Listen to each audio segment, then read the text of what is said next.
Always welcome साथियों। Digital class हमेशा आपके साथ। इंजीनियरों, अपनी मशीन डिज़ाइन की सीरीज चल रही है। जो भी कंटेंट अब तक आपने पढ़ा है और आगे इस वीडियो में पढ़ने वाले हैं, सारा कंटेंट आपको पीडीएफ फॉर्मेट में अवेलेबल है। जिस तरह से मैकेनिकल इंजीनियरिंग जनरल नॉलेज की सीरीज कंप्लीट अवेलेबल है। इन नोट्सों का इस्तेमाल आप SSC, RRB, state, JEE, GATE, BTech, ME के एग्जामिनेशन के लिए कर सकते हैं।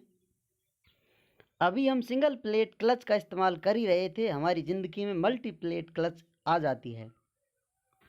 अब इससे कोई चिल्ला चिल्ला कर सवाल नहीं करेगा, क्यों आई हो, कहाँ से आई हो, कहाँ को जाओगी। जैसा आपको बताया था, परिवर्तन संसार का नियम है। चीज़ें अपडेट होती रहती हैं, समय समय पर रिक्वायरमेंट नई चीज़ों का इन्वेंशन कर देती है।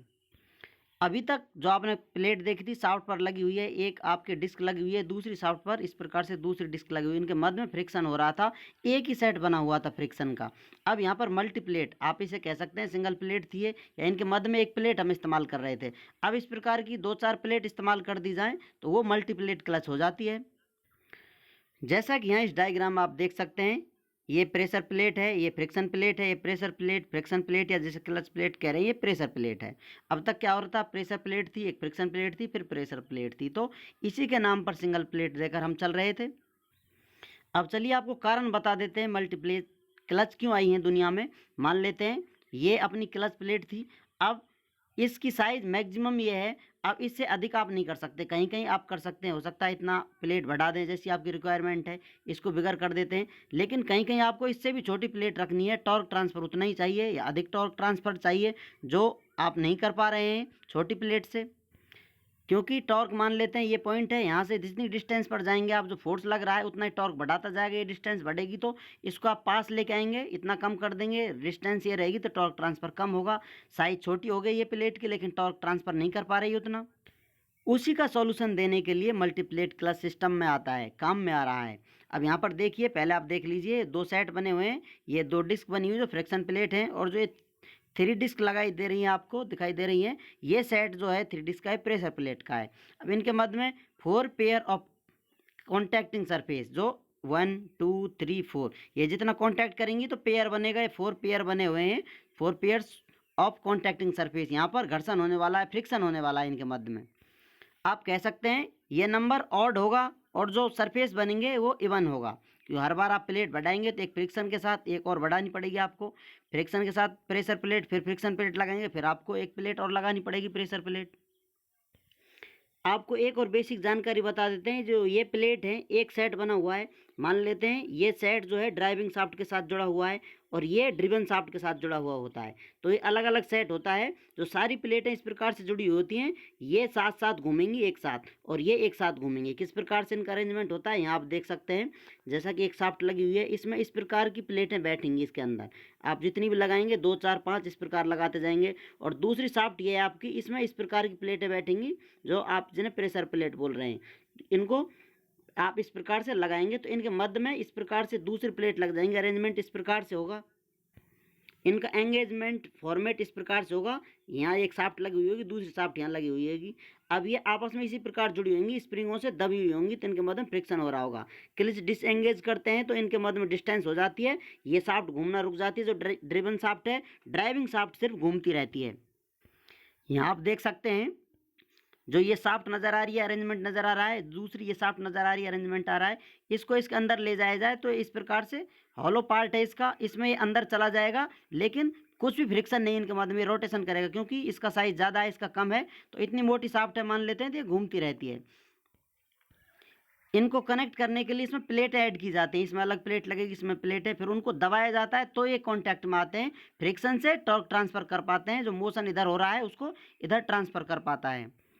और आपको एक एक्स्ट्रा नॉलेज दे देते हैं फ्रिक्शन प्लेटों के बारे में। मान लेते हैं आपकी फर्स्ट प्लेट ये थी, बड़ी वाली साइज़ की, इस प्रकार से जुड़ी हुई थी, कांटेक्ट बना हुआ था, तो ये टॉर्क ट्रांसफ़र कर पा रही थी, डिस्टेंस अधिक थी ये वाली डिस्टेंस।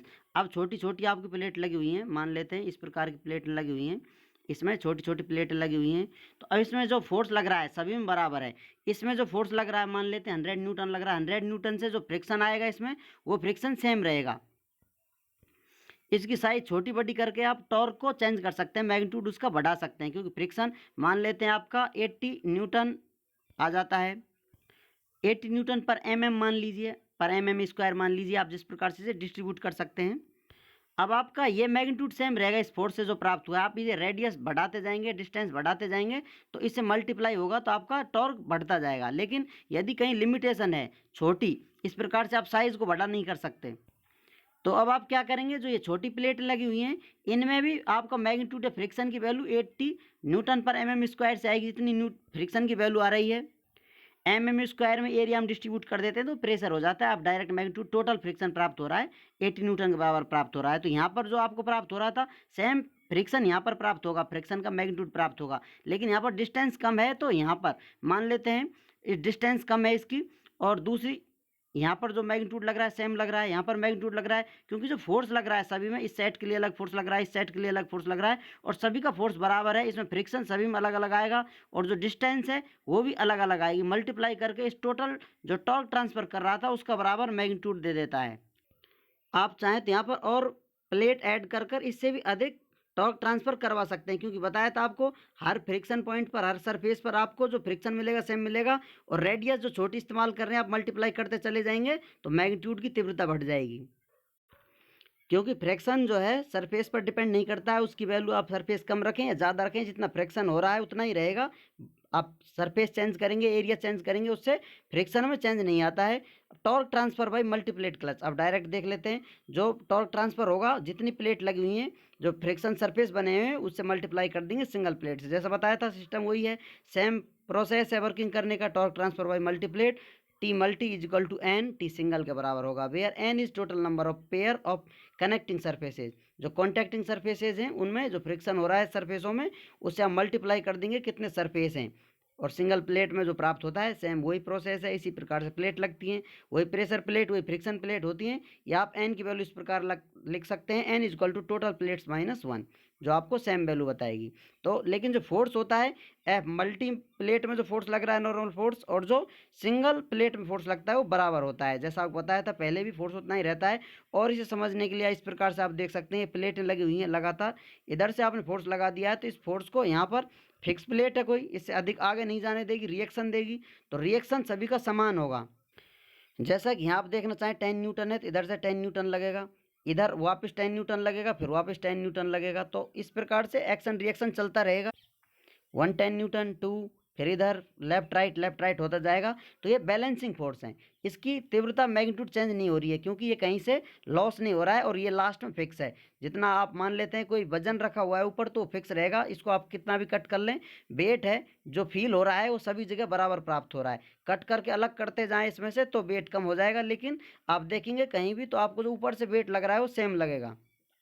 यदि हम इसके खुद के वेट को इग्नोर कर कर चलें, लेकिन इधर से वेट नीचे की तरफ लगेगा तो जो मैग्नीट्यूड है वही रहता है, उसी का एक्शन रिएक्शन देखने को मिलता है। तो आप कह सकते हैं इस पेयर में जो फ्रिक्शन प्राप्त होगा, इस पेयर में जो फ्रिक्शन प्राप्त होगा और रेडियस से मल्टीप्लाई कर देंगे उसको, तो ये डबल मैग्नीट्यूड प्राप्त हो जाता है। इस प्रकार से आप प्लेट बढ़ाएंगे ट्रिपल हो जाएगा, फिर प्लेट बढ़ाएंगे, इस प्रकार से 4 टाइम हो जाता है। इस प्रकार से जो टॉर्क का मैग्नीट्यूड है बढ़ता रहता है। आप साइज़ नहीं बढ़ा रहे हैं, जैसा कि साइज़ जहाँ इंपॉर्टेंट होती है छोटे छोटे व्हीकलों में, वहाँ आप साइज़ बहुत ज़्यादा नहीं कर सकते, तो वहाँ इस प्रकार से मल्टीप्लेट सिस्टम इस्तेमाल करते हैं। तो इस एग्जाम्पल से हम कह सकते हैं, so we can say applied force will be same for each plate, या पेयर के लिए सभी के लिए जो अप्लाइड फोर्स है वो बराबर रहेगा, और बराबर रहेगा तो सभी जगह फ्रिक्शन देगा। जहाँ कॉन्टैक्ट बना हुआ है, कॉन्टैक्ट कर रहे हैं सरफेस, तो वो सरफेस मैग्नीट्यूड बढ़ाते जाएंगे आपको बार बार, क्योंकि इस फोर्स से फ्रिक्शन बढ़ रहा है, प्लेटों को ऐड करने से फ्रिक्शन की वैल्यू बढ़ रही है, फ्रिक्शन का मैग्नीट्यूड बढ़ रहा है, तो आपका ओवरऑल जो टॉर्क ट्रांसफर हो रहा है वो भी अधिक हो रहा है। उम्मीद करते हैं विद्वानों वीडियो में दी गई अब तक की जानकारी आपको अच्छे से समझ में आई होगी। अभी भी आपका कोई कन्फ्यूजन है तो आप हमसे कमेंट कर कर पूछ सकते हैं। साथियों, आप चाहें तो कॉन्टैक्ट कर सकते हैं, कॉन्टैक्ट लिंक आपको वीडियो डिस्क्रिप्शन में मिल जाएगा। वीडियो को अंत तक देखने के लिए, चैनल को सपोर्ट करने के लिए आपका दिल की गहराइयों से बहुत बहुत धन्यवाद। मिलते हैं नेक्स्ट वीडियो में। जय हिंद, वंदे मातरम।